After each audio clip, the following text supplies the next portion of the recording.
क्या हो अगर वो शख्स जिस पर आप आंख बंद कर भरोसा करते हैं अपनी सारी बातें बताते हैं ताकि वो आपकी हर समस्याओं का हल निकाल सके, वही आपके विश्वास का गला घोटते हैं।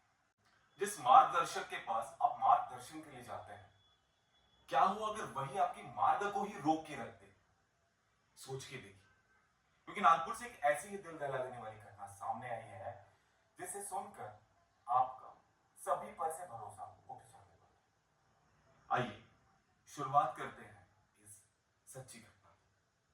नागपुर का एक काउंसलर जो कि एक मनोवैज्ञानिक क्लिनिक भी चलाया करता था, जो लोगों की समस्याओं का समाधान करने का विश्वास दिलाता था। असल में वो एक शिकारी था, एक वैसी दरिंदा जो छोटी छोटी बच्चियों का शोषण किया करता था। आइए इस पूरी कहानी को शुरू से शुरुआत करने का प्रयास करते हैं। नागपुर में एक मनोवैज्ञानिक क्लिनिक चलाने वाला एक काउंसलर था, जो जब बच्चे 12वीं पास कर जाते हैं गांव के छोटे छोटे इलाकों से, देखिए शहर में तो जॉब की अपॉर्चुनिटी बहुत ज्यादा होती है, पर एक जॉब काउंसलर, एक मनोवैज्ञानिक छोटी छोटी गांव में जाता था। जब 12वीं की रिजल्ट आ जाती थी, वहां पर वो लड़कों को नहीं लड़कियों को चुनता था ताकि लड़कियां समाज को आगे बढ़ सके। वो जाता था, लड़कियों के पास जाता था, उनके परिवार वालों से बात करता था, अपनी मीठी मीठी बातों से उन लोगों का दिल जीत लेता था। उनको ये भरोसा दिलाता था कि वो उनको ऐसी काउंसलिंग करवाएगा, ऐसी जॉब लगवाएगा जिससे उनकी करियर ग्रोथ हो जाए, जो अपने जीवन को एक अच्छी आयाम पर ले जाए। देखिए गांव के लोग वैसे भी भोले भाले होते, उनको कुछ पैसों की आवश्यकता होती है ताकि वो अपनी जिंदगी को चला सके। और जब एक काउंसलर, एक मनोवैज्ञानिक, जो ऑथराइज्ड मनोवैज्ञानिक है ना, जो डिग्री होल्डर है, जिसका खुद का क्लिनिक है, वो जब लोगों के पास जाता है, करियर काउंसलिंग करता है, लोगों को बताता है कि मैं आपके बच्चे का अच्छे से अच्छा जॉब लगवा सकता हूं, कुछ ट्रेनिंग सेशन देने होंगे बस। इस बात को लेकर गांव के घर जो लोग होते थे वो बोलते थे कि भैया आप यहीं पर कर लीजिए, पर वो बोलता था यहाँ ऐसी सुविधा नहीं है, तो आपको अपनी बच्चियों को शहर भेजना होगा। वैसे करते वो कुछ महिलाओं को भी लेकर आ जाता था, जो लगता था जो 12वीं पास है, जो थोड़े अच्छे सुंदर दिख रहे हैं, उनको भी लेके आ जाता था। उन घर वालों को या उन लड़कियों को या उन औरतों को क्या पता था कि इस दरिंदे के मन में कुछ और भी भावनाएं और कुछ और भी चीजें चल रही है। वो उन्हें शहर में लाने का शहर में बुलवाता था, एक टाइम देता था, एक डेट देता था, शहर में बुलवाता था और उनकी आपत्तिजनक वीडियो बना लिया करता था। आपत्तिजनक वीडियो बनाकर उन्हें वो दिखाता था। उसके पश्चात वो बोलता था कि अगर तुमने मुझे मेरे साथ कॉर्पोरेट नहीं किया तो मैं इसे सोशल मीडिया पे डाल दूंगा या कहीं भी डाल दूंगा और तुम्हारी वीडियो वायरल हो जाएगी, फिर तुम समाज में कहीं भी मुंह दिखाने के लायक नहीं रह जाओगे। सिर्फ समाज का धौंस दिखा दिखाकर ऐसे लोग उन लड़कियों का, उन औरतों का बलात्कार, शोषण करना प्रारंभ कर देता है और ऐसी बहुत सारी लड़कियों का शोषण करता ही आ रहा था। जब ये घटना खुली, एक बच्ची जिसने थोड़ी हिम्मत दिखाकर अपने घर के किसी बड़े को बताया और वो घर का बड़ा नागपुर के पुलिस थाने पहुंचता है। उस मनोवैज्ञानिक, उस काउंसलर, उस दरिंदे के खिलाफ रिपोर्ट दर्ज कराती। रिपोर्ट दर्ज होती है, पुलिस सत्ते में आती है और कार्रवाई प्रारंभ कर देती है। और ये सारी घटना इसी नवंबर की है। पुलिस अपनी कार्रवाई प्रारंभ करती है। उसे पता चलता है कि वो व्यक्ति सिर्फ गांव में नहीं, शहर में भी उसकी बहुत ही गंदी और घिनौनी हरकत है।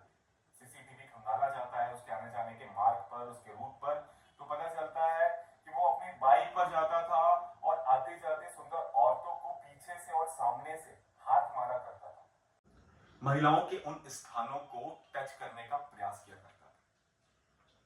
पुलिस उस मनोवैज्ञानिक को गिरफ्तार कर लेती है, उसे पूछताछ करती है और पता चलता है कि उसने ऐसे बहुत सारी लड़कियों के साथ शोषण किया था और इस शोषण में उसका साथ उसकी पत्नी स्वयं भी दे रही थी।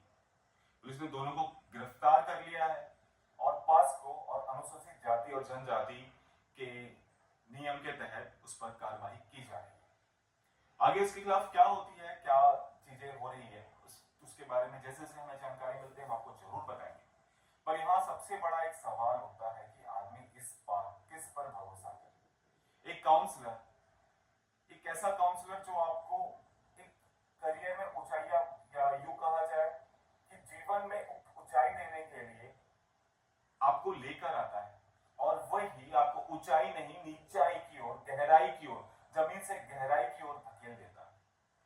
लड़की, एक बच्ची, एक गांव की बच्ची, हमारी बच्ची किस पर विश्वास करेगी?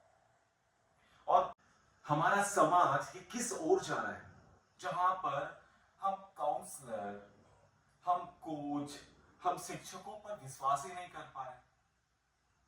मैं हर बार की तरह इस बार भी कहना चाहूंगा अपनी माँ और अपनी बहनों से कि प्लीज आप अपने बच्चियों को, अपने अपने बच्चियों से थोड़ा दोस्ताना बिहेव रखने का प्रयास करें, क्योंकि अगर आप उनके साथ एक दोस्ताना बिहेव रखते हैं, उनके साथ दोस्त बनकर रहते हैं, तो उनके जीवन में कुछ उथल पुथल या कुछ प्रॉब्लम्स चल रही हो तो वो उसका समाधान कर पाएंगे ना।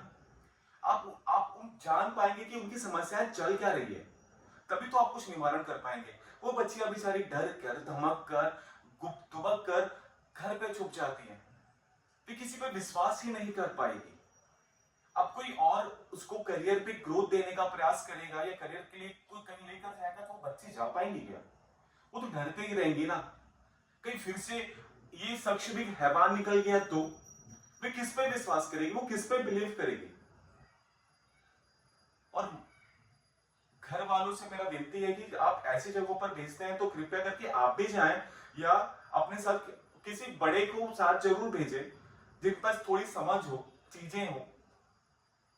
पुलिस से भी मेरा अनुरोध है कि आप जैसे स्कूल वगैरह में भी काउंसलिंग करवाइए, गांव वगैरह में भी काउंसलिंग करवाइए कि वे आपके साथ बच्चियां या बच्चे जो है जिन पर शोषण होता है वे थोड़ा फैमिलियर आपके साथ हो पाए, कि अगर कोई उन्हें इस प्रकार की धमकी देता है, क्योंकि आए दिन से हम देखे हैं जितना भी ज्यादा मोबाइल हमारे लिए यूजफुल रहा है उतना ही डिसग्रेटफुल भी रहना चालू हो चुका है।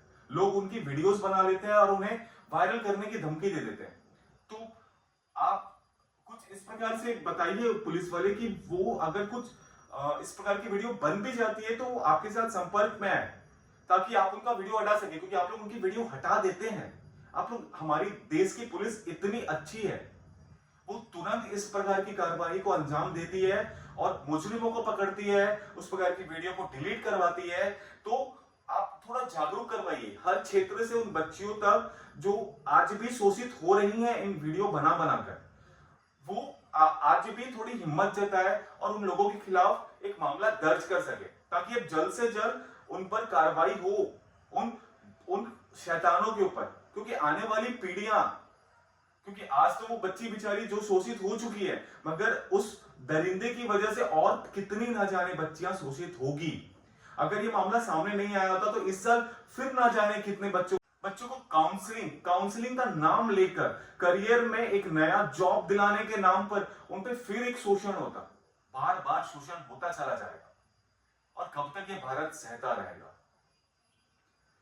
दोस्तों, अगर आपको वीडियो पसंद आई हो और आप चाहते हैं कि और बच्चियां शोषित ना हो, उन्हें कुछ एक सबक मिल सके, तो हमारी वीडियो को आप उन तक फॉरवर्ड कर दीजिएगा, ताकि वो देखकर थोड़ा जागरूक हो सके, वो माएं, वो बहनें, वो पिता, वो भाई, कि अपने बच्चों की वो सुरक्षा ले सके, अपने बच्चों की सुरक्षा करने का प्रयास कर सके। दोस्तों, अगर आपको वीडियो हमारी पसंद आई तो वीडियो को लाइक और चैनल को सब्सक्राइब करना बिल्कुल ना भूलें। मिलते हैं कल हम एक नए सच्ची घटना के साथ। तब तक के लिए मैं विकास साइनिंग।